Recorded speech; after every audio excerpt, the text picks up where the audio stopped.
This daf Yerushalmi Orlah. As whenever we begin Masechta, both the article Ozvader and the Vilna start at the same place. Aleph Amud Aleph at the top. Says the Mishnah, Hanotea the Stiog Ukoros, somebody who plants a tree, a fruit tree.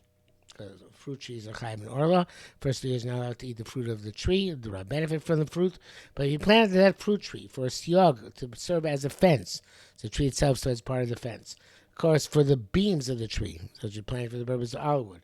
It's part of Orlah. It's exempt from Orlah. And we're going to say why. There's my feel on my opinion who said the tree itself, you want to split it into the inner side of the tree, should be the ma'achol, should be for food. V'achitz, on the outer side of the tree, the stiog should be for a fence. Hapnim Michayev, the inner part of the tree is Chayav Orlah, v'achitz, part of the outer tree, part of the tree is potter. Says Gemara, no tell the stiog, somebody plants for the purpose of a fence. It says that them kol eitz ma'achol. This is the derivation.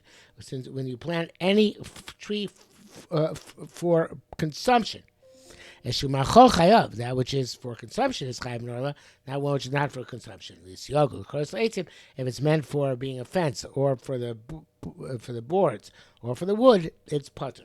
Well, it says more. Wait a minute, miata. But let's say also shemachol. So it says eitz machol. Let's say fruit tree. Chayav. Even if you had in mind for the purpose of a fence, it's an eitz machol. It's a fruit tree. So why? How did you learn this pasuk? It's exempt. What do you see here? It has to do with this thought. Tamlomar eitz machol. The fascinating thing, because basically we're just reiterating what we said. No, it's got to be an eitz machol. The tree is a tree for consumption, and this is not a tree for consumption. Okay, it's a little bit of a strange way of making the drasha because, well, we knew that's what it says. So it says, but that's the way the Gemara comes out. So the Gra changes the girsa. The Gra changes it to unetatem eitz machol. So it says it goes after your planting. When the intent of your planting is critical in determining the status of the tree. So along the lines, including along the lines of the Gra, says Rabbi Yossi. Yossi says you can learn out initially, even without the word in the tatem. Already says 3 years the tree should be orla, not eaten. Do I not know? It's about a fruit tree. Obviously, no, it's about a fruit tree. It says don't eat from the tree. So why does it say tatem kol eitz machol? Again, emphasis not on tatem, but even on the fact that it says again, seemingly superfluously, eitz machol. From this we learn eshu machol chayav. That which is for eating is chayav. If it's for the purpose of a fence, the boards or the wood, it's potter. Yoni learns this out from the end of the pasuk. It says, it says at the end of the parsha, it says, first you have the 4th year, which it's like Ma'aser Sheni, that the Rabbi Karen Rabbi. Then you have the 5th year in which you can eat it without restrictions. And then it says, listen, in 50 years, she's tochlu, it's period. It's fruitless, so to add for you to your produce. So we know from there, don't we know from there? Then about a fruit tree, because it says the 50 you should eat it. So why does it say utatem kol eitz machol? Again, that eitz machol is superfluous. Eshu machol chayav, that which should be that which is intended for the purpose of eating is chayiv. So of course, eitz important. If it's intended for the other purposes, it's exempt. I don't think Rabbi Yonah is arguing on Rabbi Yossi. He's giving a different source for the inference that eitz machol is superfluous and therefore comes to teach us even without the word in tatem that it has to be specifically for the purpose of planted for the purpose of eating in order for it to be chayav orla. The Tani. Shin Gamliel says, we learned about Shin Gamliel says, by Medvorim, when it's true, but you know, tell the Stiog occurs to Eitzim, Dover Shu Royalahem. So it has to be that the wood is suitable for that type of purpose, such as olive wood. where people use it for crafts, or presumably firewood, because I'll say that the Beis Hamikdash use atzei te'ena. So fig trees obviously make good firewood. If you plant it in a purpose which is not suitable, saying it's not suitable for craft, or it's not suitable for firewood, and you claim you plant for that purpose, no dice. It's not exempt from Orlah. Again,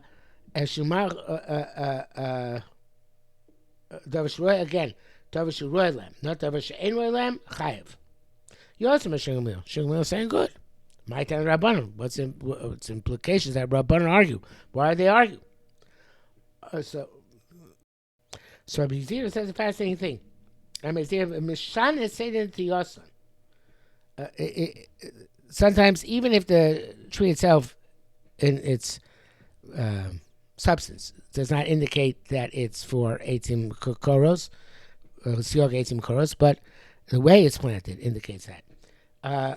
Eitzim, well, how do you know that it's made for the purpose of the wood? Such as make furniture or something like that. But road safe, you plant them too close together.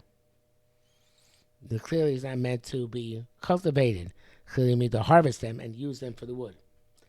The koros, if it's for the boards, then road safe. I'm sorry, leitzim road safe. You plant the koros for boards be mishape. You smooth them. In other words, you remove the branches, so you're leaving primarily just the trunks, I guess, and therefore it's clear you want to make boards out of it. L'siyog, and if it's for the planted for fence, mokem is tag mocher. If it's planted in a pattern of a square around another field or orchard, then clearly it is nicker from the manner of planting, or the manner of cultivating, the manner of planting, that it's meant for those purposes, even though it's perhaps not the type of wood which is necessarily automatically assumed to be for that purpose of craft or for fencing and so on and so forth. Time Shem Remeir, learn Remeir. Kol lonos boyin l'machsheves p'tur chutz min hazayis u'mitena.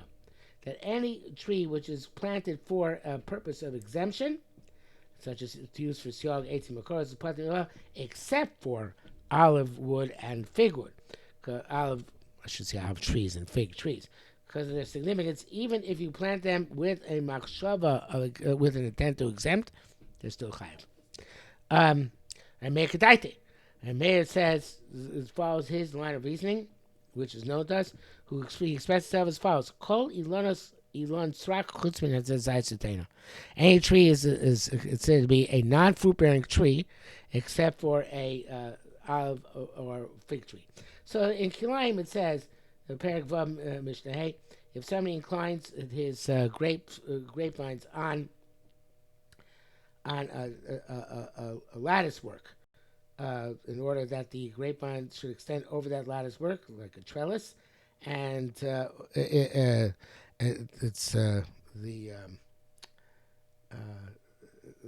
you're not allowed to plant under that lattice or trellis. And if you plant it on your grapevines the way that they are going to extend similarly over the trees of a non-fruit bearing tree, you're not allowed to plant underneath those branches, because eventually the grapevines are going to expand over over those branches, and a person negates his barren tree to his grapevine, and it's as if you're using a regular lattice or trellis work. But if you bend your grapevines on a fruit-bearing tree, which is not kilayim, because karim is only with seeds and vegetables. If you plant it on if you cantilever your grapevines over the branches of a fruit-bearing tree, you're allowed to plant under the rest of the tree, under the areas in which the grapevine is not yet extended, because the person doesn't negate his fruit-bearing tree to a grapevine.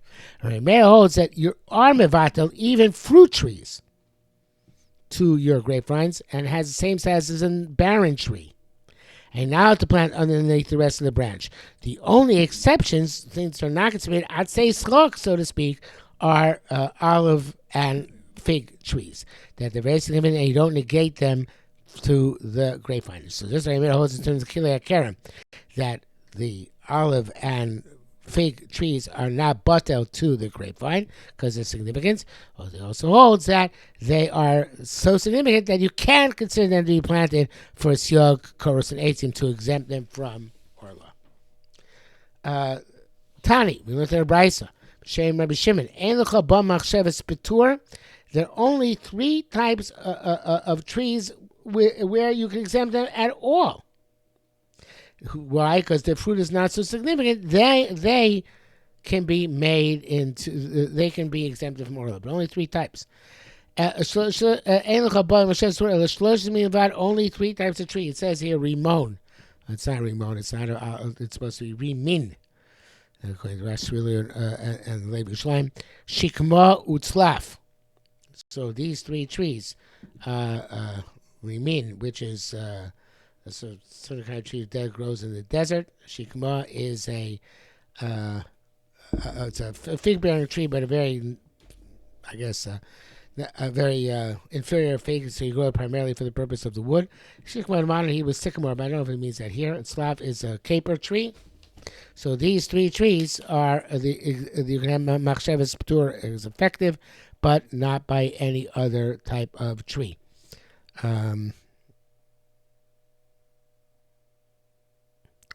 The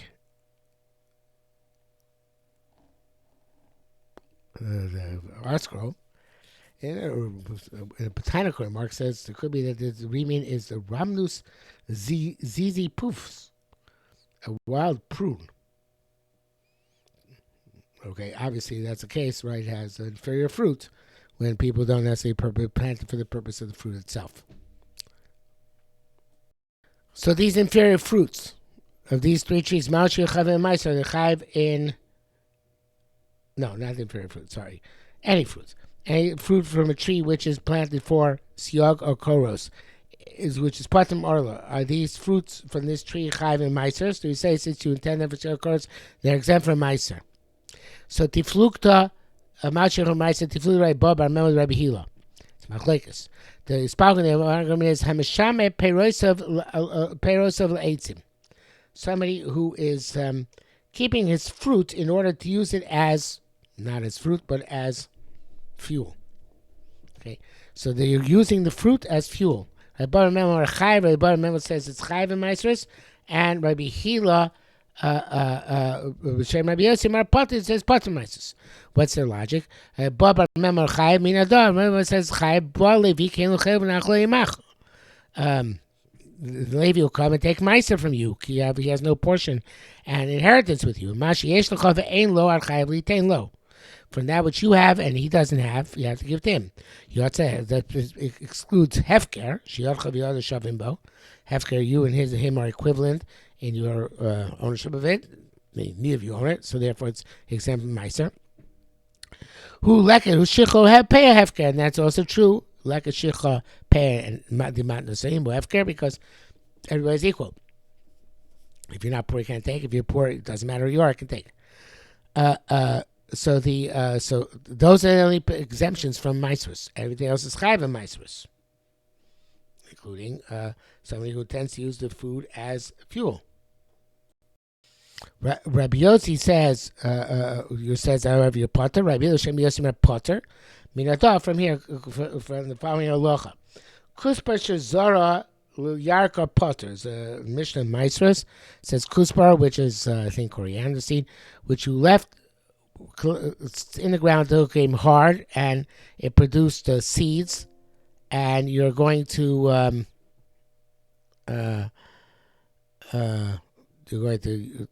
use them like legumes. If you collected the leaves from that tree when they were still soft for the purpose of cooking them, they're part of a maisrus, because the leaves are subordinate to the seed and they're not considered the ikar peri. So we say, since it's not considered to be the primary peri, the primary vegetable in this case, it's potter. So here too, since you plant for the purpose of siog, the fruit is subordinate and it's potter. So it says Minadok kusba zdali zera af yarka potter. The kusba which we planted for the purpose of the seed, even its vegetable, which is evidently its leaves, is exempt. So that's Gemara. That's not a good proof. Shani that's different. Kusba yesh l'gorna cheres. Kusbar is going to have another meiser later on, one for the seeds. So that's the leaves, which are the earlier vegetation, is potter. But the trees you planted for siog and chorus, they're not going to have another chi of meiser later on. So maybe this is the chayven meiser for whatever fruit they produce. There's no other ikar fruit later on. There's only this. We